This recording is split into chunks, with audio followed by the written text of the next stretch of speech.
नानक मिलो कपट दर खोलो।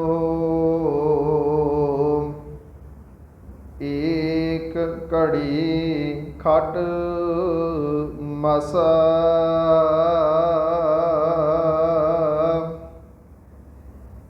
खंब विकंदड़े जेलहा। किन्ना सामी तोल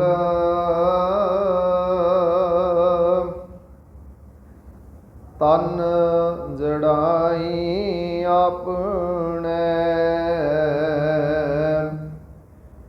लहा सो सजना टोल।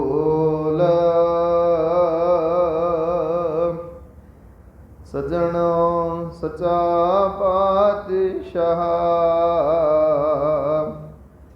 सिरशाहां दे शाह।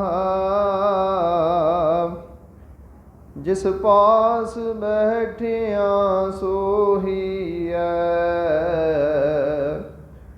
सबना दावे साह। धन वाहिगुरु साहिब जी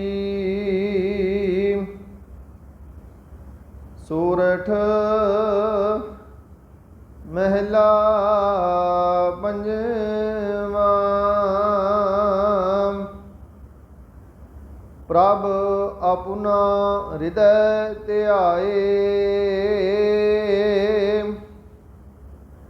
घर सही सलामत आए। संतोख पया संसारे गुरपूरै लै तारे। प्रभ अपना हृदय ध्याए घर सही सलामत आए। संतोख पया संसारे गुरपूरै लै तारे। संतो प्रभ मेरा सदा दयाला अपने भगत की गणत ना गणई। राखै बाल गोपाला रहाओ। हर नाम हृदय उर धारे तिन सबे थोक सवारे। गुरपूरै तुस दिया फिर नानक दुख ना थिया। हर नाम हृदय उर धारे तिन सबे थोक सवारे। गुरपूरै तुस दिया फिर नानक दुख ना थिया।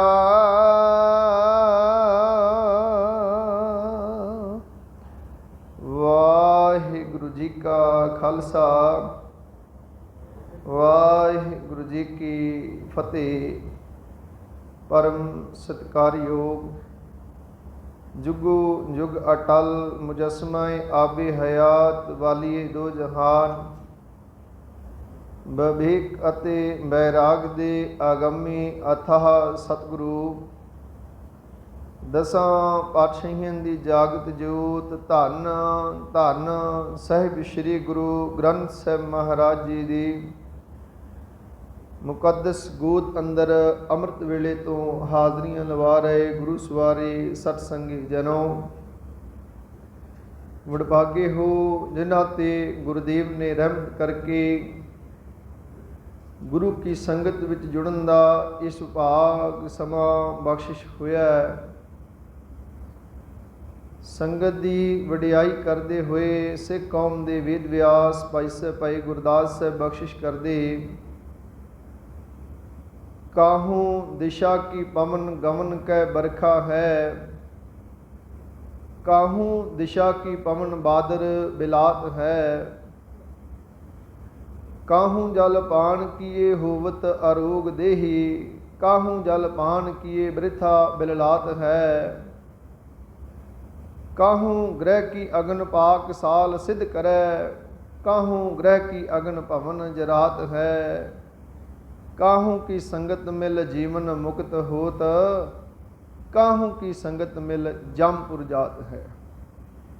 ਇਹ ਉਦਾਹਰਨਾਂ ਦੇ ਕੇ ਸਮਝਾਉਂਦੇ ਕਿ ਇੱਕ ਦਿਸ਼ਾ ਵਾਲੇ ਪਾਸਿਓਂ ਹਵਾ ਆਉਂਦੀ ਹੈ, ਉਹਦੇ ਨਾਲ ਮੀਂਹ ਵਰਨ ਲੱਗ ਜਾਂਦਾ ਹੈ, ਬਾਰਿਸ਼ ਹੋ ਰਹੀ ਹੈ ਮੋਲੇ ਤਾਰ, ਪਰ ਦੂਜੇ ਪਾਸੋਂ ਪੱਛੋਂ ਦੀ ਹਵਾ ਆਉਂਦੀ ਹੈ, ਉਹ ਸਾਰਾ ਵਰਦਾ ਮੀਂਹ ਬੱਦਲ ਸਾਰਾ ਕੁਝ ਉਡਾ ਕੇ ਲੈ ਜਾਂਦੀ ਹੈ ਤੇ ਦੋਨੋਂ ਹਵਾ ਨੇ ਨਾ, ਇੱਕ ਹਵਾ ਸੁਖਦਾਈ ਹੈ ਤੇ ਇੱਕ ਹਵਾ ਦੁਖਦਾਈ ਸਿੱਧ ਹੋ ਰਹੀ ਹੈ।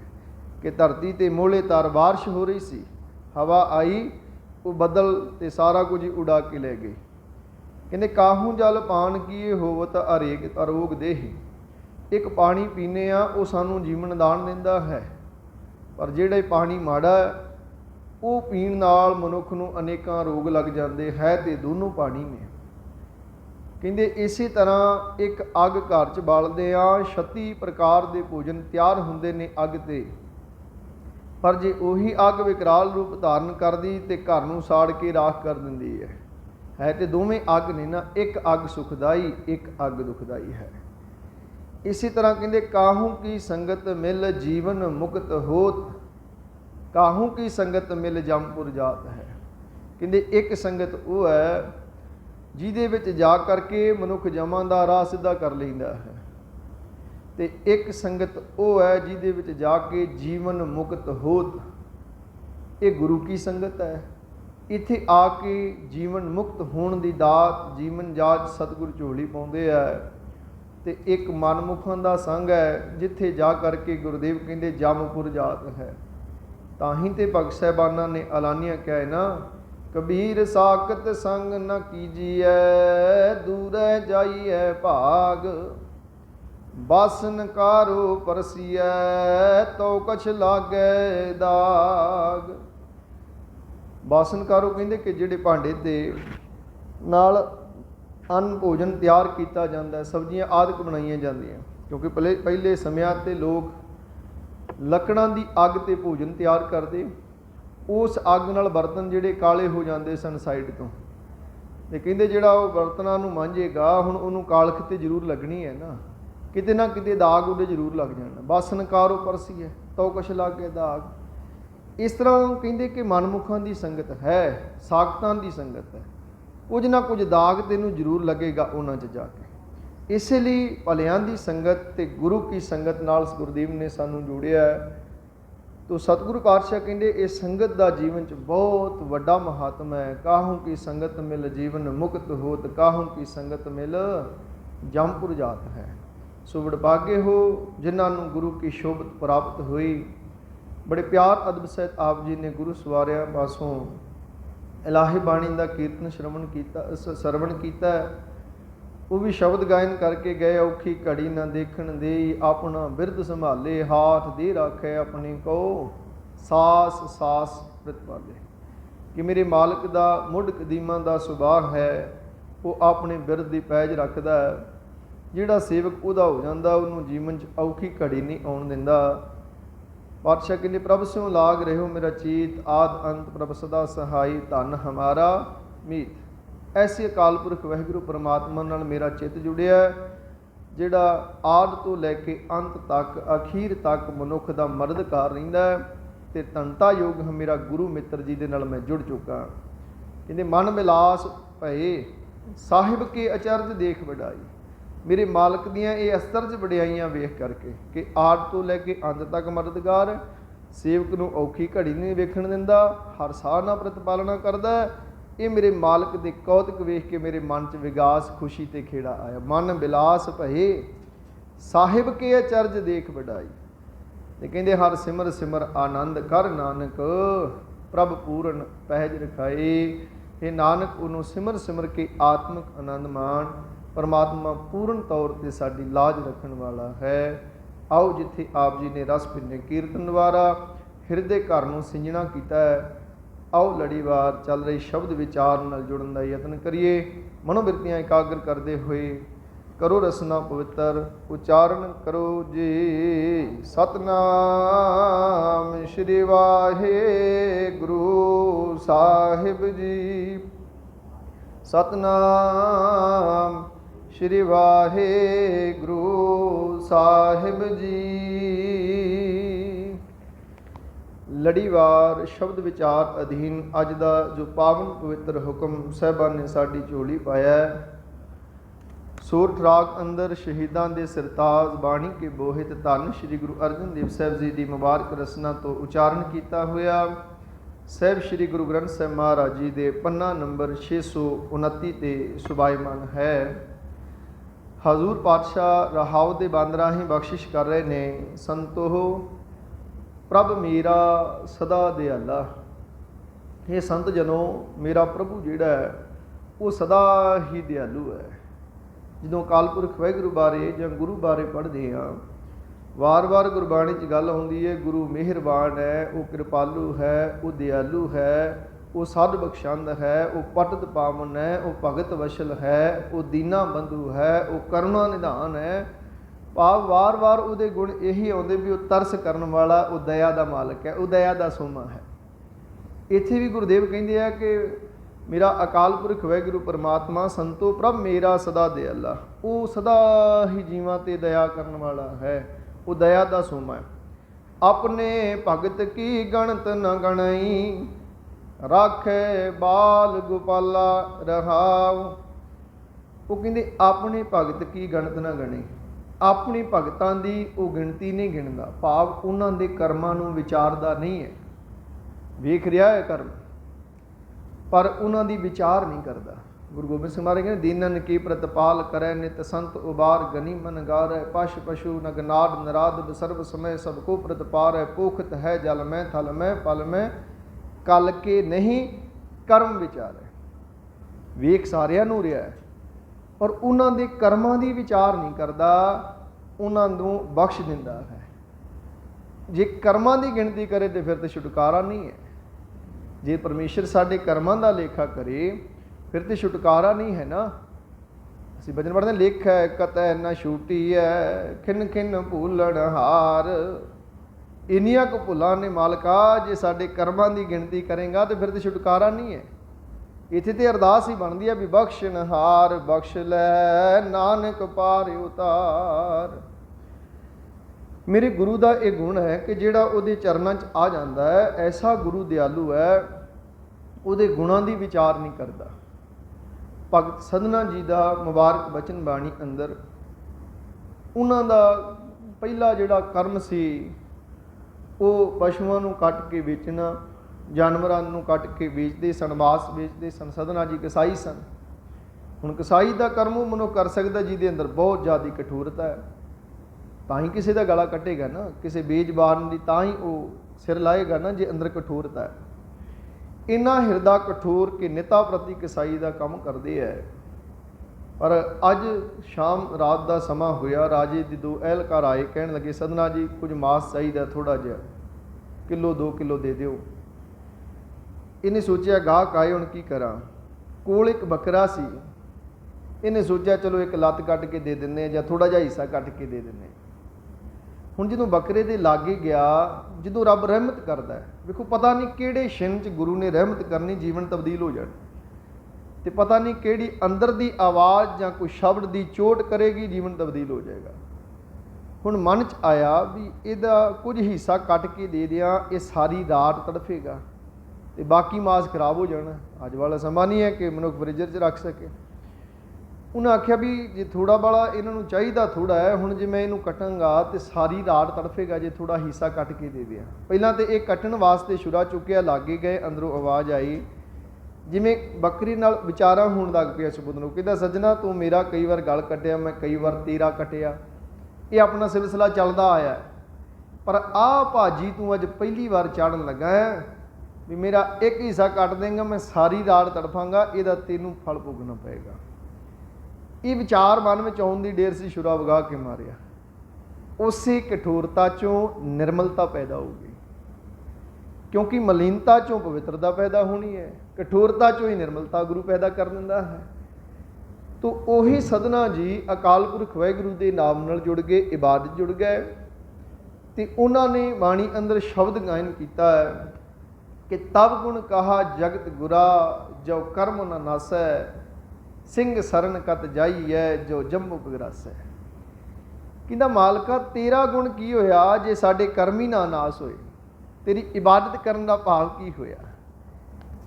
तेरे चरनां च ते इसी वास्ते आउणा है ना, तू कर्मां नूं नाश कर दिंदा है, तू कर्मां दी विचार ही नहीं करदा, क्योंकि हर जीव कर्मां दे बंधनां च है। साडे इस जन्म दे ते पिछलेरे जन्मां दे संस्कार साडे नाल है, क्योंकि कर्म एक ऐसा बीज है, इन्हें फलीभूत होना ही होना है। बीज वक्खो वक्खरे हो सकते, हर बीज की मंजिल जिहड़ी है वो वक्खो वक्खरी है। कोई बीज असी अज बीजते हैं वो साल बाद फल दिंदा है, कोई 5 साल बाद फल दिंदा है, कोई 10 साल बाद फल दिंदा है। इमली का रुख 35 साल बाद फल दिंदा है, बीज तो अज बीजता है, 35 साल बाद वो फल देगा। इस तरह ये साडे कर्म बीज ने, ये सानू फल दिंदे है। तो मनुख कह दिंदा भी मैंने माड़ा कीता नहीं, मैनूं तो चेता नहीं, मैंने कभी किसी का माड़ा कीता नहीं, मेरे को दुख आया तो क्यों आया। वो कर्म फल है, वो कर्मां का फल भोगना पैंदा है। कोई 5 साल बाद आ रहा है, कोई 10 साल बाद फल दे रहा है, कोई 20 साल, कोई 35 साल बाद फल दे रहा है। हो सकता है जो फल देने का समा आवे रोगी कटिया गया होवे, भाव कि जीवन खत्म हो गया होवे, वो संस्कार अगले जन्म च आएगा, फल तो भोगना पएगा ना। पूर्वले कर्मां के संस्कार, यही तो कर्म फिलोसफी है। इनू असी समझ नहीं पाते, ये गुरु की रहमत का विषय है कर्म जिहड़ा। क्योंकि गुरुदेव पातशाह ने बाणी भगत साहब कहते कि तब गुण कहा जगत गुरा, जो कर्म न नास है। फिर तेरा गुण की होया मालका, तेरी की वडियाई हुई भी जे मेरे कर्मां का नाश ही ना होया। शब्द की आरंभता है नरिप कन्या के कारने, एक भया भेख तारी, का मारथी सुवारथी, वाकी पैज सवारी। एक राजे की लड़की सी बहुत सुंदर, उन्होंने मोहित करने वास्ते किसी मनुख ने विष्णु जी का रूप धारिया। वो रूप धारण करके हर रोज़ जाता है बच्ची को प्रभावित करने वास्ते, पर कहते रब ने रहमत की, ओदी एक पैज रख ली। नृप कन्या के कारण एक भया भेखधारी, है तो भेखधारी सी, कामार्थी सुआर्थी, अंदर वासना सी ते स्वार्थ सी।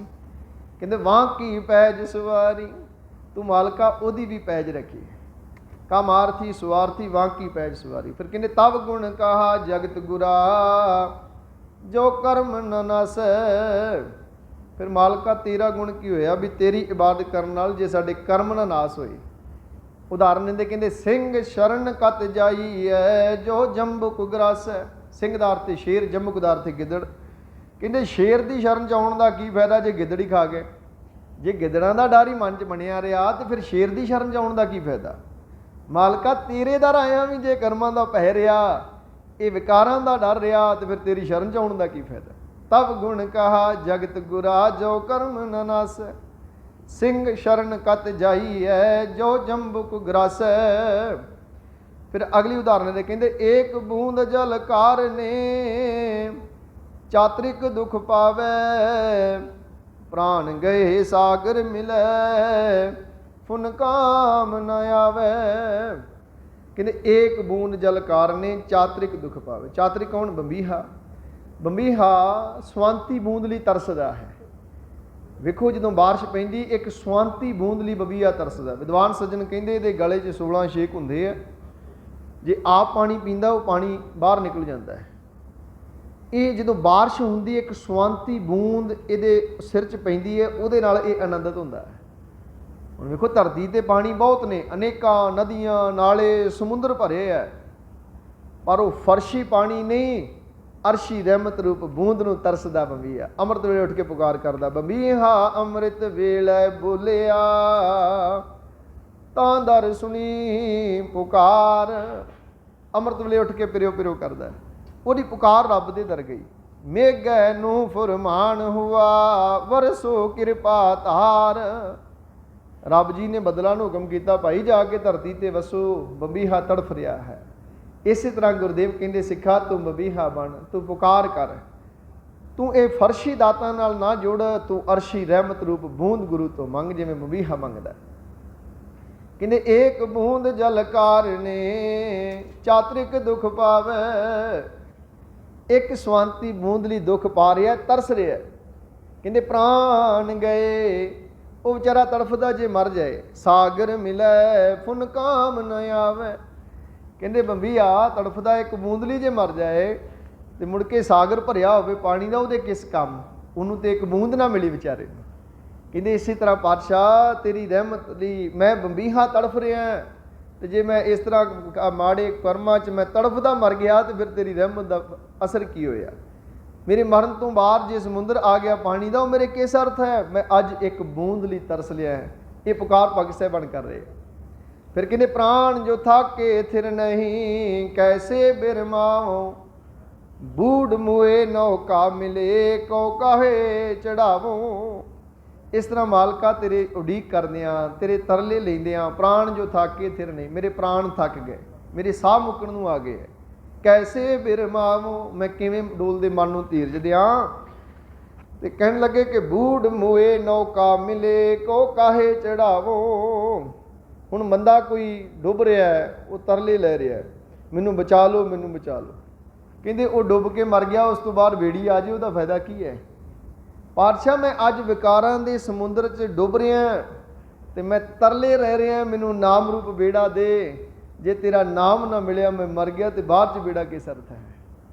ਇਹ ਅੰਦਰ ਦੀ ਬੇਬਲਤਾ ਪੁਕਾਰ ਭਗਤ ਸਾਹਿਬਾਨ ਪਰਮੇਸ਼ਰ ਦਰ ਕਰਦੇ ਹੈ। ਕਹਿੰਦੇ ਏਕ ਬੂੰਦ ਜਲ ਕਾਰਣੇ ਚਾਤਰਿਕ ਦੁੱਖ ਪਾਵੇ। ਪ੍ਰਾਣ ਗਏ ਸਾਗਰ ਮਿਲੇ ਫੁਨ ਕਾਮ ਨਾ ਆਵੇ।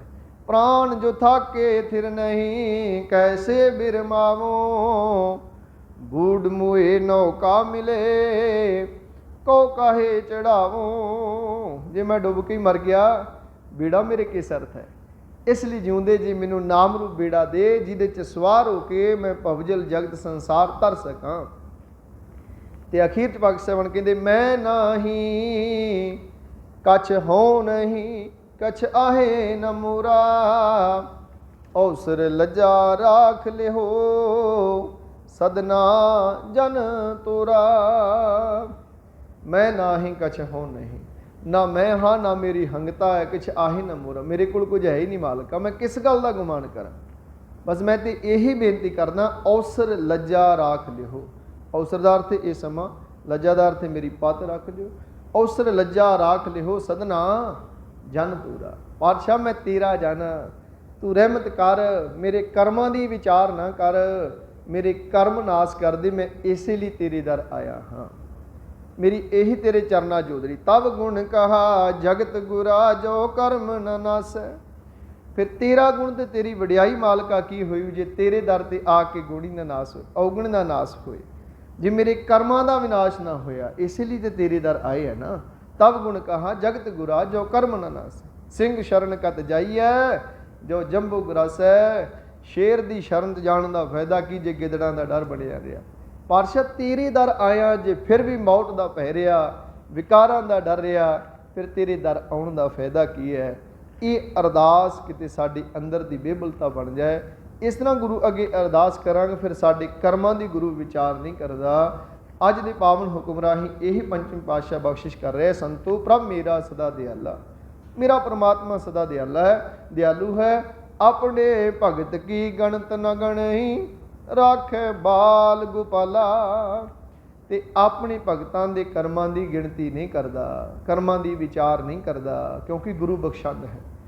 ਜਿਹੜਾ ਸਦ ਬਖਸ਼ੰਦ ਸਦਾ ਮਿਹਰਬਾਨਾ, ਸਭਨਾ ਦੇ ਆਧਾਰੀ, ਨਾਨਕ ਦਾਸ ਸੰਤ ਪਾਛੈ ਪਰਿਓ, ਰਾਖ ਲਿਓ ਇਹ ਵਾਰੀ। ਇਹ ਅਰਦਾਸ ਕਰੀਏ ਵੀ ਇਸ ਵਾਰੀ ਪਾਤਸ਼ਾਹ ਰੱਖ ਲਓ, ਤੇ ਇਹ ਵਾਰੀ ਪਰਮਾਤਮਾ ਨੂੰ ਮਿਲਦੀ ਹੈ। ਇਸ ਵਾਰੀ ਸਾਡੀ ਰੱਖਿਆ ਕਰੋ, ਅਸੀਂ ਤੁਹਾਡੇ ਅਭੇਦਤਾ ਪ੍ਰਾਪਤ ਕਰ ਸਕੀਏ, ਅਸੀਂ ਮੰਜ਼ਿਲ ਤੱਕ ਪਹੁੰਚ ਸਕੀਏ। ਕਿਉਂਕਿ ਜਿੰਨੀਆਂ ਵੀ ਨਦੀਆਂ ਤੇ ਨਾਲੇ ਹੈ ਉਹਨਾਂ ਦੀ ਮੰਜ਼ਿਲ ਸ਼ਾਹ ਸਮੁੰਦਰ ਹੈ।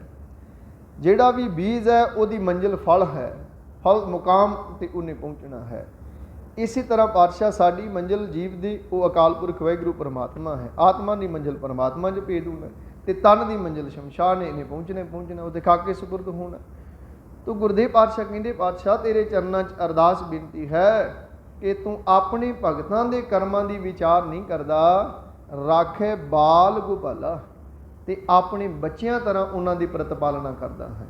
ਜਿਸ ਤਰ੍ਹਾਂ ਮਾਤਾ ਪਿਤਾ ਆਪਣੇ ਬੱਚਿਆਂ ਦੀ ਸੰਭਾਲ ਕਰਦੇ ਹੈ, ਇਸੇ ਤਰ੍ਹਾਂ ਗੁਰੂ ਬੱਚਿਆਂ ਦੀ ਸੰਭਾਲ ਕਰਦਾ ਹੈ। ਹੁਣ ਪਿਤਾ ਕਈ ਵਾਰ ਬੱਚੇ ਨੂੰ ਝਿੜਕਦਾ ਵੀ ਹੈ, ਕਈ ਵਾਰ ਮਾਂ ਵੀ ਝਿੜਕਦੀ ਹੈ, ਕਦੀ ਪਿਆਰ ਕਰਦੀ, ਕਦੀ ਲਾਡ ਲਡਾਉਂਦੀ ਹੈ। ਇਸੇ ਤਰ੍ਹਾਂ ਮੇਰਾ ਗੁਰੂ ਕਦੀ ਸਾਨੂੰ ਉਪਦੇਸ਼ ਰੂਪ ਝਿੜਕ ਵੀ ਦਿੰਦਾ ਹੈ, ਜਿਹਨੂੰ ਗੁਰਦੇਵ ਕਹਿੰਦੇ, ਜੇ ਗੁਰ ਝਿੜਕੇ ਤਾਂ ਮੀਠਾ ਲਾਗੇ, ਬਖਸ਼ੇ ਤਾਂ ਗੁਰ ਵਡਿਆਈ। ਤੋ ਗੁਰਦੇਵ ਪਾਤਸ਼ਾਹ ਬਖਸ਼ਿਸ਼ ਕਰ ਰਹੇ, ਮਾਲਕਾ ਅਸੀਂ ਤੇਰੇ ਬੱਚੇ ਆ, ਰਾਖੇ ਬਾਲ ਗੋਪਾਲਾ, ਤੂੰ ਬੱਚਿਆਂ ਦੀ ਨਿਆਈ ਆਪਣੇ ਭਗਤਾਂ ਦੀ ਪ੍ਰਤਪਾਲਨਾ ਕਰਨਾ ਹੈ, ਤੇ ਭਗਤਾਂ ਦੇ ਜੀਵਨ ਤੇ ਕਰਮਾਂ ਤੇ ਵਿਚਾਰ ਨਹੀਂ ਕਰਦਾ, ਜਿਹੜੇ ਉਹਦੇ ਭਗਤ ਬਣ ਜਾਂਦੇ ਹੈ। ਤੇ ਗੁਰਦੇਵ ਕਹਿੰਦੇ, ਭਗਤ ਸਤਿਗੁਰ ਪੁਰਖ ਸੋਈ, ਜਿਸ ਹਰ ਪ੍ਰਭ ਭਾਣਾ ਭਾਵੇ, ਉਹ ਭਗਤ ਹੈ। ਫਿਰ ਉਹੀ ਦਰ ਕਬੂਲ ਪੈਂਦੇ, ਕਿਉਂਕਿ ਭਗਤ ਲਫ਼ਜ਼ ਜਿਹੜਾ ਹੈ ਤਿੰਨਾਂ ਅੱਖਰਾਂ ਦਾ ਸੁਮੇਲ, ਪੱਬਾ ਗੱਗਾ ਤੇ ਤੱਤਾ, ਇਹਦਾ ਬੜਾ ਅੰਤਰੀਵ ਗਹਿਰਾ ਭਾਵ ਹੈ। ਭਗਤ ਬਣਨਾ ਸੁਖਾਲਾ ਨਹੀਂ ਹੈ। ਜਿਹੜਾ ਭਗਤੀ ਗਿਆਨ ਤੇ ਤਿਆਗ ਦੀ ਮੂਰਤ ਬਣ ਜਾਂਦਾ, ਪੱਬੇ ਤੋਂ ਭਗਤੀ, ਗੱਗੇ ਤੋਂ ਗਿਆਨ, ਤੱਤੇ ਤੋਂ ਤਿਆਗ। ਜਿਹੜਾ ਭਗਤੀ ਗਿਆਨ ਤੇ ਤਿਆਗ ਦੀ ਮੂਰਤ ਬਣ ਜਾਂਦਾ ਹੈ, ਉਹ ਫਿਰ ਭਗਤ ਬਣਦਾ, ਫਿਰ ਉਹਨੂੰ ਮਾਲਕ ਨਿਵਾਜਦਾ ਹੈ, ਫਿਰ ਉਹਦੇ ਕਰਮਾਂ ਦੀ ਗੁਰੂ ਵਿਚਾਰ ਨਹੀਂ ਕਰਦਾ। ਆਪਣੇ ਭਗਤ ਕੀ ਗਣਤ ਨਾ ਗਣੇ, ਫਿਰ ਉਹ ਗਿਣਤੀਆਂ ਮਿਣਤੀਆਂ 'ਚ ਨਹੀਂ ਪੈਂਦਾ, ਉਹਨਾਂ ਦਾ ਲੇਖਾ ਨਹੀਂ ਹੁੰਦਾ। ਫਿਰ ਧਰਮ ਰਾਏ ਦਰ ਕਾਗਦ ਫਾਰੇ, ਜਨ ਨਾਨਕ ਲੇਖਾ ਸਮਝਾ।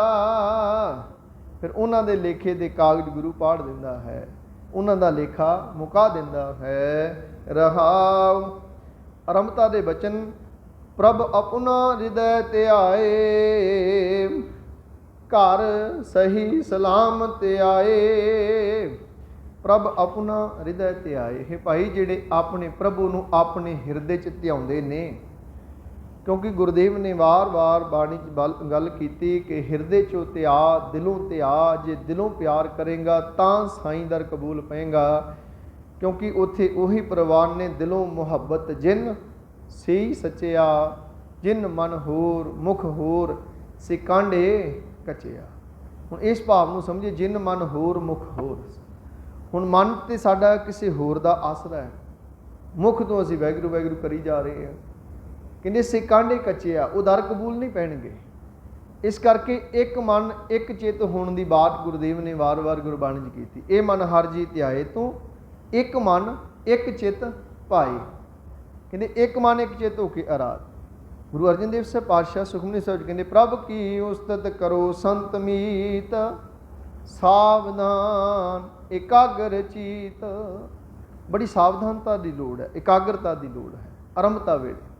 ਮੈਂ ਬੇਨਤੀ ਕਰਾਂ, ਸਾਡੇ ਜੋ ਕਿਸੇ ਨੇ ਵੀ ਗੱਡੀ, ਕਾਰ, ਬਾਈਕ ਜਾਂ ਸਾਈਕਲ ਸਿੱਖਿਆ, ਭੀੜ 'ਚ ਨਹੀਂ ਸਿੱਖਿਆ, ਉਹ ਖਾਲੀ ਮੈਦਾਨ 'ਚ ਜਾ ਕੇ ਸਿੱਖਦਾ। ਅਤੇ ਖਾਲੀ ਮੈਦਾਨ 'ਚ ਜਦੋਂ ਚਲਾਉਣਾ ਸਿੱਖ ਲੈਂਦਾ, ਫਿਰ ਉਹੀ ਮਨੁੱਖ ਭੀੜ 'ਚ ਭਜਾਈ ਫਿਰਦਾ, ਫਿਰ ਉਹਨੂੰ ਡਰ ਨਹੀਂ ਰਹਿੰਦਾ। ਜਿੱਦਣ ਸਿੱਖਿਆ ਸੀ ਉਹਨਾਂ ਨੂੰ ਕਿੰਨੀ ਇਕਾਗਰਤਾ ਸੀ। ਕਾਰ ਚਲਾਉਣੀ ਸਿੱਖੀ, ਨਾਲ ਬੈਠਾ ਬੰਦਾ ਬੋਲਦਾ, ਬੰਦਾ ਕਹਿੰਦਾ ਚੁੱਪ ਹੋ ਜਾ, ਬੋਲਣਾ। ਪਰ ਜਦੋਂ ਡਰਾਈਵ ਕਰਨ ਲੱਗ ਜਾਂਦਾ, ਫਿਰ ਉਹ ਫੋਨ 'ਤੇ ਵੀ ਗੱਲ ਕਰ ਰਿਹਾ, ਆਲਾ ਦੁਆਲਾ ਵੀ ਵੇਖ ਰਿਹਾ, ਗੱਡੀ ਵੀ ਚਲਾ ਰਿਹਾ, ਅਤੇ ਵਿੱਚ ਸੌਂਗ ਵੀ ਸੁਣ ਰਿਹਾ ਹੁੰਦਾ। ਕਿਉਂ? ਤਜਰਬਾ ਹੋ ਗਿਆ। ਇਸੇ ਤਰ੍ਹਾਂ ਪਰਮਾਰਥ ਦੀ ਆਰੰਭਤਾ ਵਿੱਚ ਗੁਰਦੇਵ ਕਹਿੰਦੇ ਆ ਬੜੀ ਇਕਾਗਰਤਾ ਦੀ ਲੋੜ ਹੈ। ਅਤੇ ਜਦੋਂ ਅਭਿਆਸ ਹੋ ਜਾਏਗਾ, ਸੁਰਤ 'ਚ ਵਸ ਜਾਏਗਾ, ਫਿਰ ਊਠਤ ਬੈਠਤ ਸੋਵਤ ਨਾਮ, ਫਿਰ ਖਰੇ ਖਰੋਏ ਬੈਠਤ ਊਠਤ ਮਾਰਗ ਪੰਥ ਤੇ ਆਵੈ ਗੋ। ਸਤਿਗੁਰ ਬਚਨ ਬਚਨ ਹੈ ਸਤਿਗੁਰ, ਪਦ ਮੁਕਤ ਜਨਾਵੈ ਗੋ ਦੀ ਦਾਤ ਤੈਨੂੰ ਪ੍ਰਾਪਤ ਹੋ ਜਾਏਗੀ। ਪਾਤਸ਼ਾਹ ਕਹਿੰਦੇ ਪ੍ਰਭ ਆਪਣਾ ਹਿਰਦੈ ਧਿਆਏ। हे ਭਾਈ ਆਪਣੇ ਪ੍ਰਭੂ ਨੂੰ ਹਿਰਦੇ ਵਿੱਚ ਜਿਹੜੇ ਭਗਤ ਧਿਆਉਂਦੇ ਨੇ ਘਰ ਸਹੀ ਸਲਾਮਤ ਆਏ। ਉਹ ਸਹੀ ਸਲਾਮਤ ਘਰ ਪਰ